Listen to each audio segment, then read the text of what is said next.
Hello YouTube. In this video, I want to talk about something that you have heard as a bodybuilder, as a lifter, and it's that lifting heavy makes you bigger. Is that true? It is in a sense, but it's an incorrect statement because it lacks key informations to be understood properly.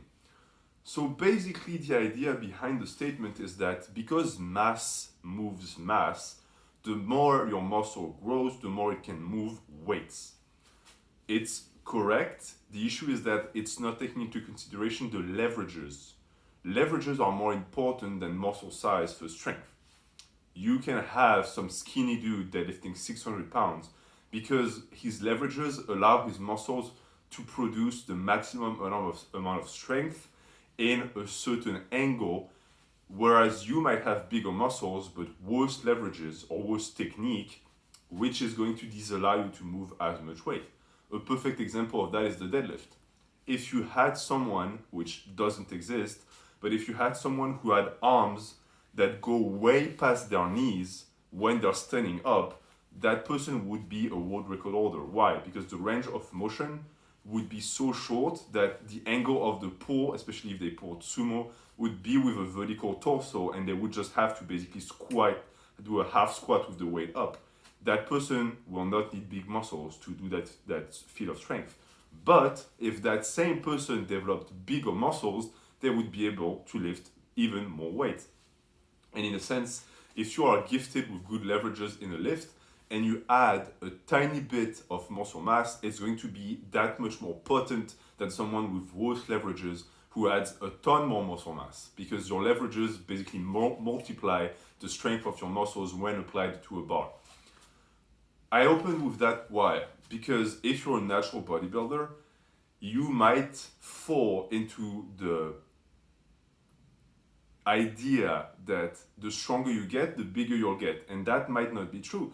And this is why I sometimes have guys who tell me, well, I don't get it. I squat 450 pounds, I squat more than you, but I don't have big legs. How give? Well, the first answer is because I have worse leverages than you, and therefore need much more muscle mass on my legs to have the potential force to move the way that you're moving. So you're outdoing me through your ability to move weight. And the second reason is because muscle hypertrophy occurs through volume of weight moved that I call tonnage. It's the amount of weight you've moved.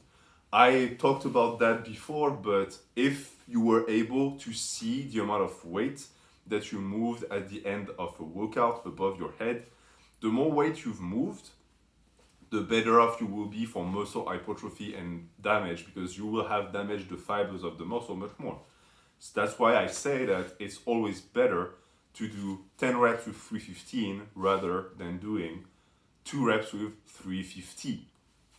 Now, this mentality has its limitations. Why? Because eventually, the guy who is going to apply a correct program and rep range scheme to his 350 squat will be able to squat 350 for 3 and then 4 and then 5, etc., while you're stuck doing 315 for 10, which was good at the start, but soon that guy who squats 350 is going to outdo you in total volume because you're stuck in a rep scheme, which is why you need to switch around the rep schemes. If you've watched the videos where I talk about strength for bodybuilders, you already know that. So how should we as natural bodybuilders treat heavy weights?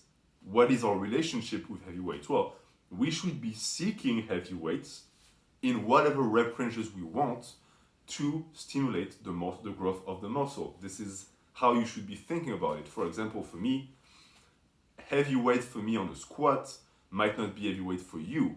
And I will keep my heavy weights between 4 and 8 reps at all times because that's what I'm comfortable with.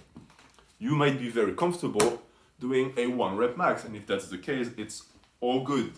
But you will need to make sure that the bulk of your work is going to be volume work. And by volume work, I mean everything that's going to be, in my opinion, above 6 reps. Because if you do 4 sets, the difference between 4 sets of 5 and 4 sets of 6 to 10 or 8 to 12 at the end of the workout is going to result in a lot of pound difference and tonnage difference, which makes the difference between a muscle fiber that is damaged enough and one that is not and will therefore not recover to its full potential. So, heavy weight, as I explained at the start of the video, will also depend on your leverages. And I really want to convey that message out there that you define what heavyweight is. Just because some people will tell you that whatever you're lifting is not heavy enough, doesn't mean that you should feel pressured into lifting it. Because what's going to happen is you're going to get suckered into doing lower and lower rep ranges, which is going to reduce your volume, reduce your muscle hypertrophy, and as a virtuous circle, it's also going to reduce your strength, which means you're going to basically plateau or regress because you've tried to follow what someone else's think heavy weights is. Well, bodybuilders, we're not going to go out there and compete and try and lift heavy weights. So be in tune with your body and rep what you feel like repping. It always should be challenging. It should never be damaging. There is such a thing as junk volume, reps that do nothing because you're not lifting heavy enough. But there is also the opposite, because junk volume is a spectrum. You have the spectrum of low intensity and you have the spectrum of way too high intensity where you grind reps, your form is all over the place, you're not targeting the muscles you're supposed to target, you're rushing your negatives, and you're not getting anything out of it. And worse, you could get injured. I would much rather have you doing that type of junk volume where you're just basically doing fluff and you're not moving heavy weights than that, because this is where it's dangerous. What you want to be is right there, the right intensity. And because it's a spectrum, the right intensity has brackets. So inside the right intensity, in my opinion, you have 60% of your max work and you have 90% of your max work. So stuff that you're going to be doing for 2 to 4 controlled reps, stuff that you're going to be able to push to maybe 15 reps. This is where, as a natural bodybuilder, you want to be. You want to always exist within that range of intensity. And all of the weight you're going to push within that bracket is heavy weight, because heavy weight is also dependent on the amount of reps you do. 12 reps, for me, for example, on the flat bench, 12 reps with 205 for me is heavy weight. If I take the same weight and I do it for 2 reps, 265 is heavy weight. So heavy weight is going to be dependent on the rep.